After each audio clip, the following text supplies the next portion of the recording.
Yeah, it's like Goku, you know? Yeah.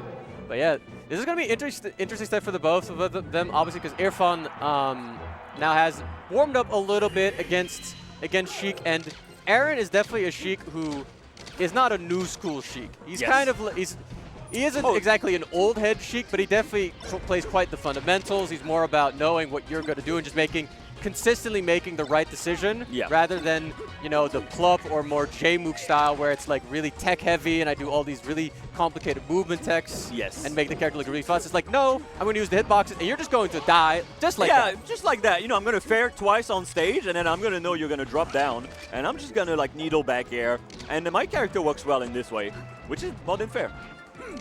Aaron and Amsa not too unlike. Yeah. Okay, good first stock taken for Irfan. Irfan, I'm sure, like, you know, he's like, I play Amsa and I gotta play Aaron. Like, I need to prepare. I'm sure he's been preparing. At least he's playing two Sheiks that are like somewhat similar. And we know he's good against Sheik. You know, being a turn player, playing as the Kaisei of the worlds. You've got some experience. He's definitely got some experience against the Sheiks. Obviously, he also is a big doubles fiend, so obviously he's played a lot of 1v1s against I4 before. And I think Irfan also is somebody who quite subscribes also to the theory of I will make the right decision as opposed to trying to just press more buttons than you. Yes. Because he's definitely somebody who plays very oppressing, and he does it by, you know, shooting lasers and waiting. Like, he's just so good at reacting after the laser he shoots. If it hits, if it doesn't connect, he knows exactly what he wants to do, and it makes you feel like you don't really get to participate in the game because you're in stun, and then he's an advantage, and he keeps pushing it. Yeah, he has the mentality of like, what doesn't matter that the laser hits or not. I want to see what you do after the laser. Yes. I want to see, are you gonna drift back? Are you gonna go forward? Are you gonna roll in, roll out? Like, this is the Mango like theory of like, it doesn't matter that the laser hits or not. It's about what they do after the laser. Yes. Nice, good Amsa tech coverage. Yeah, these are two players that very much play the player rather than like purely the matchup. Yeah, it honestly makes it for a relatively, I don't know, it feels quite atypical for like modern Melee. Like, not that Melee players nowadays are not like more neutral heavy, but it's more that just the focus on specifically neutral can feel a bit jarring. You feel like you're supposed to be seeing a lot more like really complicated strats, but what you're really looking for is, you know, the moves that they're not doing. You know? Yeah. I very much agree. And in this era of Melee, punish is so prevalent. Like, it doesn't matter if you can win neutral 6 times. If you don't kill, if you don't get a punish, the person that's going to grab you once and kill you will win the set. Yes. So it is normal to focus on it at first. But we got those two players that have the punish, and they've got the brains for it.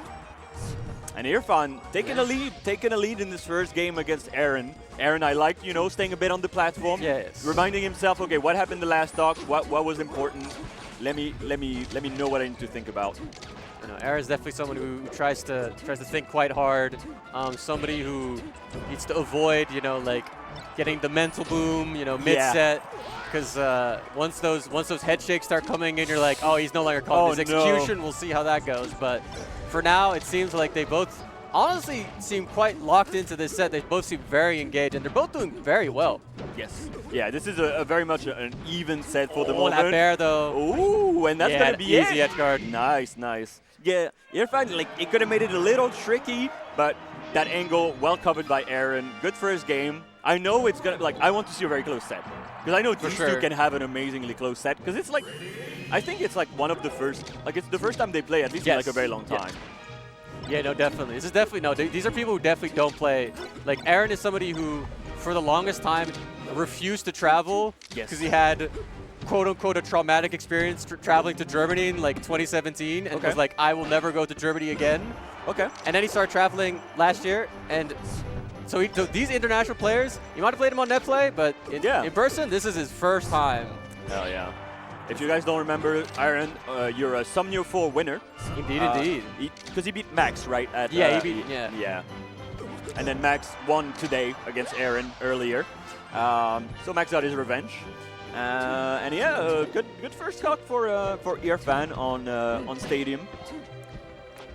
Irfan showing the Falcos that this matchup is actually, you know, if you know how to play it, it is very doable. I know Fiction has a deep hatred of this matchup, telling people like, you should not even play this matchup. This is effed up. But, you know, there's a difference between top 10 level and, you know, European top 20 level. Nah, I love Fiction's. Fiction's mentality is so funny because he also comes from a place of like a multi-main. So Yeah. for him, it's like, well, why would you play a losing match if you could just play this character True. instead? Because obviously, you know, everybody is capable of playing 3-4 characters at a top 20 level. Yeah, you of know? course. It's like, Yeah, It's it like, just you know, makes it's like, sense. why would you stick it out? That'd be dumb.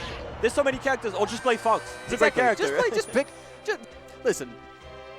Just pick a top tier. Just You know, pick a in top the tier. immortal words of what is it, Sanford Kelly? Just Oh, pick a yeah, top just tier. You pick a know, top tier. it's like just you don't need to be so prideful all the time. You just pick a top tier. Shout out to Fiction. He's got some great.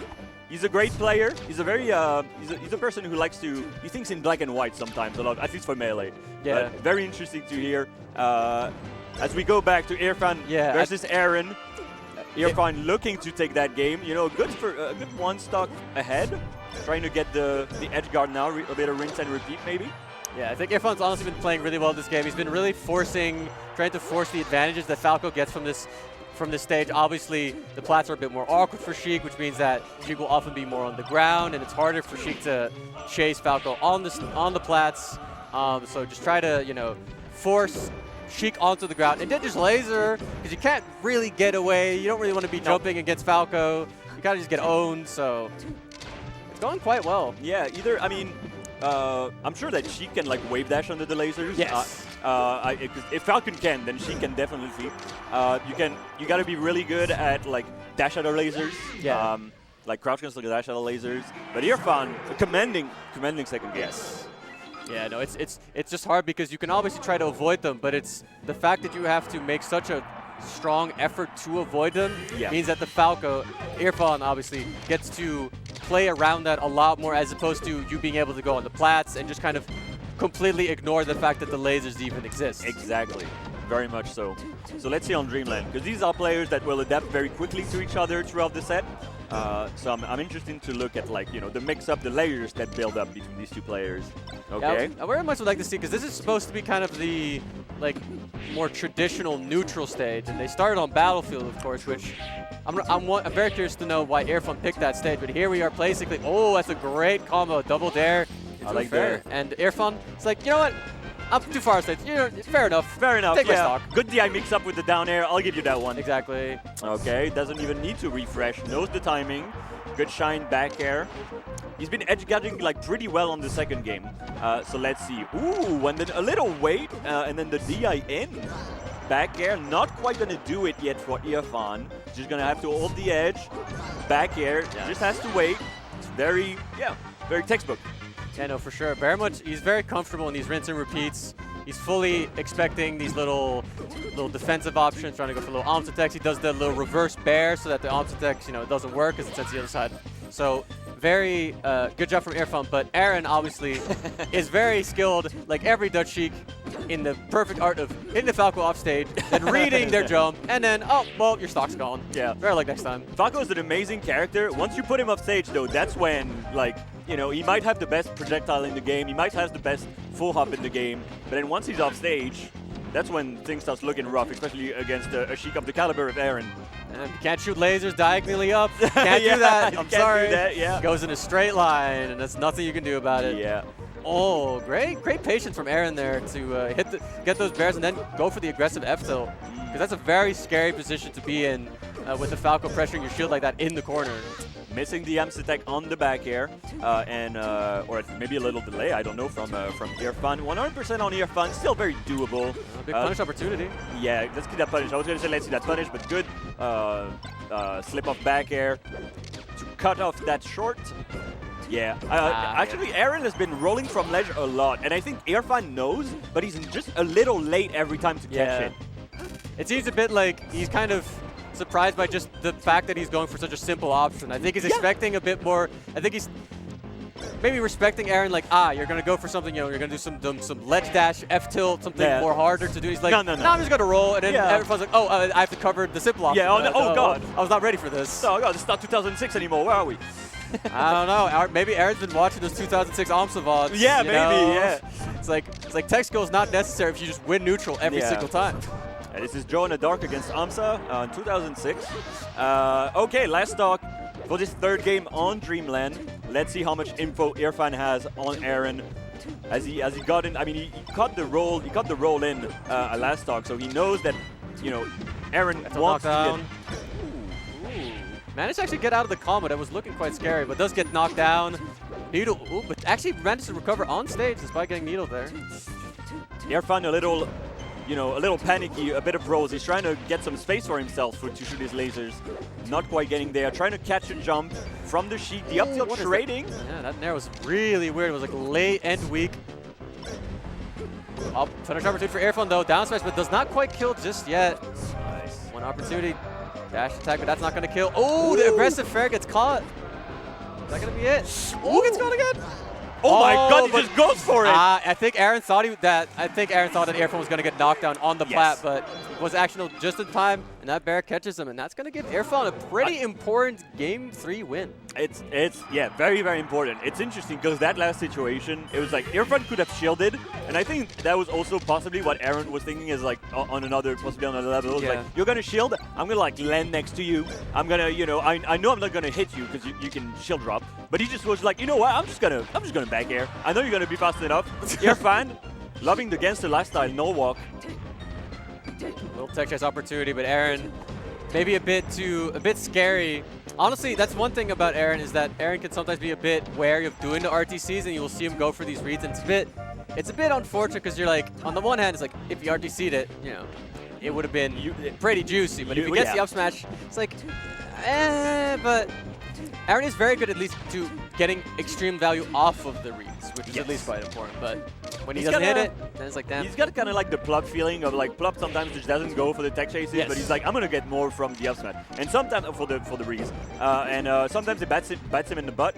But yeah, the problem with RTC is that if you don't commit to doing it the whole game, you can't just like start doing it game 4. Like you're not gonna feel comfortable doing it at this point of the game. Yeah, I think also in modern times, I think people have been, I wouldn't say baited or like maybe, but I think people have been hit by the J-Mook propaganda where you see him, do these 0 to death tech chases where he tech chases people from 0 to like 60. Yeah. And it's like, I could do that. It's like, yeah, but should you is more the question. I mean, it is strong, and it is not the hardest with Sheik. I mean, you've got a great down throw in NTSC. Indeed. Let me tell you that. NTSC down throw. Oh, listen, Opsa will be sitting in the crowd like, let me tell you about Pal Sheik. Pal Sheik, yep.